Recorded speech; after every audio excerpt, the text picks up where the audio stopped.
जमशेदपुर, दिनांक 13 जनवरी 2024।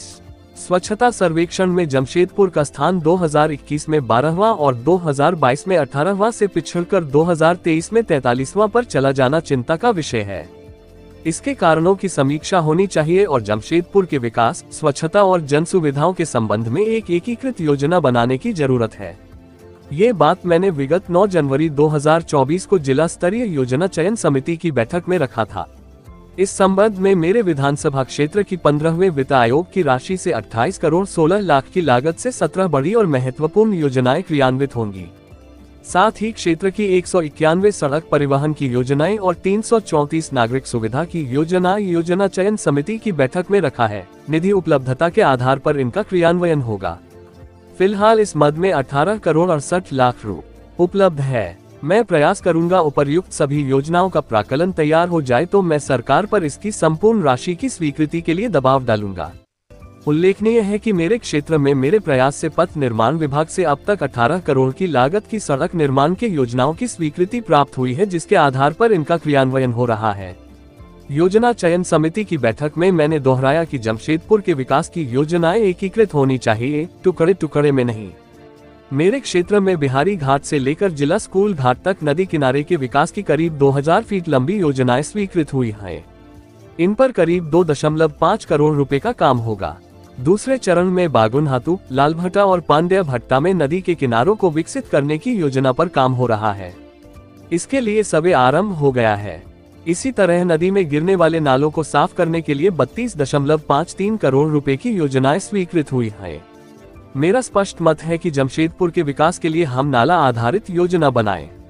इसके लिए मैंने उपायुक्त जमशेदपुर को डे मैप उपलब्ध कराने के लिए कहा है, ताकि स्पष्ट हो जाए कि स्वर्णरेखा नदी और खरकई में गिरने वाले नाले शहरी और उद्योग क्षेत्र के किन बिंदुओं से निकल रहे हैं और बीच में इनमें कौन कौन नाले मिल रहे हैं।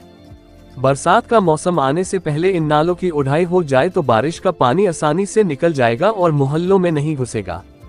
मैंने यह बात भी दोहराया कि जमशेदपुर के आसपास के मानगो, कपाली, आदित्यपुर, जुगसलाई और बागबेड़ा की भी एकीकृत योजना बननी चाहिए और ग्रामीण तथा शहरी विकास से उपलब्ध निधि का एकीकृत उपयोग होना चाहिए। जमशेदपुर से रॉकी कुमार की रिपोर्ट। सौंदर्य का वो काम पूरा नहीं हुआ, तो ये समझ में नहीं आ रहा है कि नगर पालिका और जिला प्रशासन जो चयनित से संबंधित योजनाएं हैं उन पर जितना तेजी से काम करना चाहिए वो काम नहीं हो रहा है। मैंने डी साहब से कहा कि अब इलेक्शन आ जाएगा, नई योजनाओं को कहेगा कि टेंडर जिसका नहीं हुआ है, पास नहीं हुआ, शुरू नहीं करने देंगे। ये तो पुरानी योजनाओं की स्थिति है। अब योजना चयन समिति की बैठक इधर हुई तो मेरे क्षेत्र की बहुत सारी योजनाएं हैं। मैंने कहा काफी योजनाएं हैं, करीब 28 करोड़ 15 लाख या 16 लाख रुपए की योजना 15वें वित्त आयोग की क्रियान्वयन के लिए है। 17 योजनाएं वो स्वीकृत हुई हैं। अब मैं इनके पीठ पर चढ़ा हूं कि भाई इसको जल्दी एस्टिमेट फाइनल करके टेंडर करके काम वगैरह शुरू कराइए। और हमने अपने क्षेत्र का कुल मिला के 300 से ऊपर की योजनाएं मैंने दी हैं। एक एक नली गली का सबका हिसाब किताब है। आप कहिएगा तो हम टोटल आपको भिजवा देंगे कितने राशि का। अब इसमें से अभी बहुत योजनाओं का करीब 18 करोड़ 12 करोड़ ये तो है। 18 करोड़ 2 करोड़ रुपया है हमारे क्षेत्र में।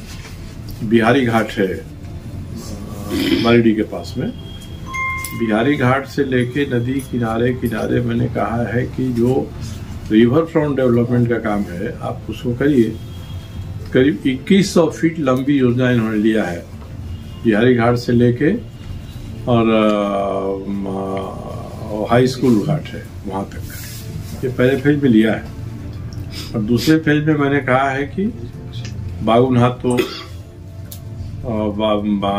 लालभट्टा, बाबूडी और पांडे घाट और मानगो पुल के नीचे ये नदी के किनारों को आप ठीक करिए। तो इसका ये लोग सर्वेक्षण कर रहे हैं, करें कि डीपीआर थोड़े दिन बनाएंगे।